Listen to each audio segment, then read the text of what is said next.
Hey, I'd like to welcome you to another episode of Money Matters Top Tips for Success, where each and every day I bring on new business owners, entrepreneurs, and executives and have them share their top tips for success with you. My name is Adam Torres. You can follow me on Instagram at AskAdamTorres to keep up with my book releases, book tour schedules, signings, all that other good stuff. Always love to connect with you there.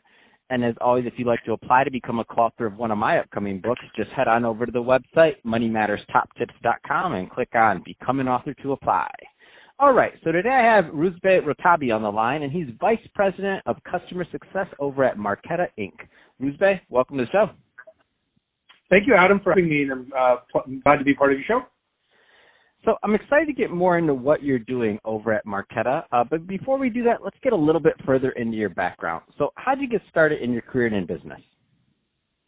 Great question. So I started as an accountant, and my focus was to be a cost accounting, and my dream was to work at an automobile company such as Ford, GM, one of them, and create a more powerful, more cost-effective car so that we could compete with European hybrids and supercars. I realized that I'd have to move to the Midwest, and I'm a California kid through and through, and the sunny weather. So I shifted, and I worked for a firm in the Bay Area for about a year, and it wasn't auditing wasn't my thing. And then I went into working in software payments and processing engines at a company called ADP. And in 2003, I transitioned over to working for a small startup in the fintech payments processing space. And for the last 16 years have been in a various set of roles in the fintech payments landscape. Man, I love your landscape. So fintech and payment is just specifically, it's changing everything. I love it, and I mean, we're going to get more into what you're doing over at Marqeta. But before we get, so there's some younger entrepreneurs or people that are just also getting out in their career, or they're just starting out and they're thinking about maybe a career in fintech or software or SaaS. You've managed to make a good successful career and carve out a good successful career in that niche. What kind of advice would you give to that new person that's thinking about going down that path as a career choice? Yeah, another great question. I think the biggest thing is look at what you're attaching yourself to, whether it's SaaS, whether it's fintech, whether it's payments. Understand what the global landscape is for that service or that solution, who the competitors are. Are you a startup going against, the 800-pound so-called gorilla? Are you finding a niche that it can be carved out and scale the business? Or is it a nice-to-have software or SaaS or service that maybe isn't applicable to everyone, that might not have the longevity that you want as your career? Because as you're starting out, you really want to hunker down and get good understanding of your business acumen.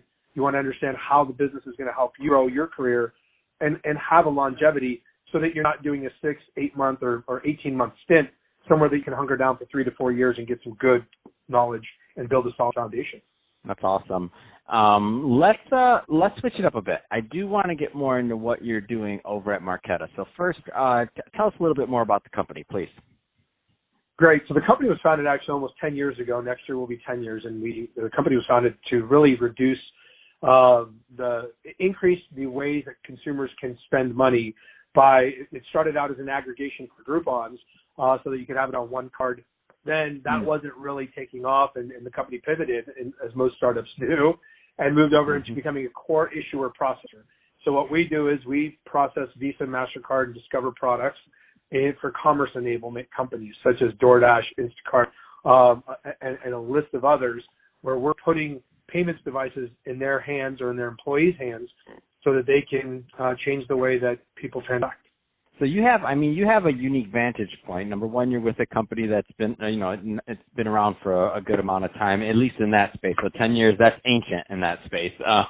That being said, you've been in that industry for a bit. What kind of, any kind of trends that you care to comment on that you're seeing?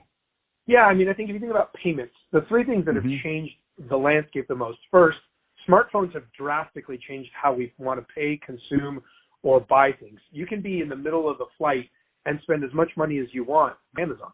Before, you needed a website, you needed Wi-Fi service, you needed all of these things. But with cellular devices and smartphones, you're really bringing the consumers into the new age. Second, merchants that understand that shopping behavior has changed. You could be at home in the middle of the night and buying goods. You need to deliver an experience that is smooth, that is streamlined, and it's effective for the consumer because we're all busier now. And lastly, you have companies that have understood that there are gaps that the banks or the traditional payments companies weren't able to deliver. So whether that's the more legacy, long-established companies such as First Data or TSYS, whether that was the banks such as Chase, Citi, Bank of America, those companies weren't able to be more nimble and meet the demands of consumers as they've changed. One example of that is the growth of the digital banking world. You know, you had Chime, you have Venmo, you have PayPal, you have Square, you have all these other companies that are coming out with new ways to store and use money and get money rather than going to the corner and going into a brick and mortar bank. No, I see that, and I only see it growing, like in terms of the industry, the need for it, and the technology. In my opinion, it just gets better and better. I mean, things that were once upon a time really difficult. I mean, I guess the most rudimentary example I could use would be like setting up a shopping cart on your website. I remember once upon a time that was like a thing. Like that was no easy task to actually accept a payment online. Now you can, depending on obviously your website, all those things, it's as simple as a plugin or it's as simple as something else to be able to integrate and actually accept money online, which for overall payment and where I think the industry is going, I think it's awesome just all around. So what kind of, so, you know, there's a lot of business owners, entrepreneurs listening to this. What's your sweet spot in terms of niche for like clientele? What kind of people that are listening to this should be following up to contact Marqeta because maybe they're a good client? Yeah, I mean, I think that you obviously go to Marqeta.com or reach out to myself. I'm on LinkedIn, Rouzbeh Rotabi. I think the biggest thing is understanding as you're trying to build a commerce enablement company, whether it's in the travel space and the expense management space, think about the experience. Think about what you're delivering to the market that's unique. Think about how you're going to get consumer awareness, consumer adoption, and retention. And if you think about those three aspects, you're going to really create a business that isn't replaceable by a bigger company and is unique and a different offering. And that's really where I would focus. And as the payments landscape changes, you're going to see more and more entrepreneurs enter the market. You're going to see more and more startups enter the market. If you think about it, there was over, $40 billion funded in the last 2 years to fintechs in the venture world, and some of those are being monetized. You know, Uber is now considering themselves a payments company. You had Adyen with a successful IPO. You've had Square with a successful IPO, and you've had PayPal with a successful IPO in the last 2 to 3 years. I think that trend is going to continue. At the same time, consolidation is going to continue with companies like Fiserv and First Data welding themselves together, Vantiv, Worldpay welding themselves to FIS. So you're going to see a duality of new startups entering the market and bigger companies merging with one another. Fantastic. Well, if somebody wants more information on Marqeta or to connect, what's the best way for them to do it? Go to Marqeta.com, Marqeta.com, and look around and see what you're trying to enable from a commerce standpoint, and hit us up. We have all of our information out there. We have our APIs. In addition to that, we also have use cases and case studies that really give you an insight into how payments and fintech landscape is changing as Marqeta sets the new standard for modern card issuing. Fantastic.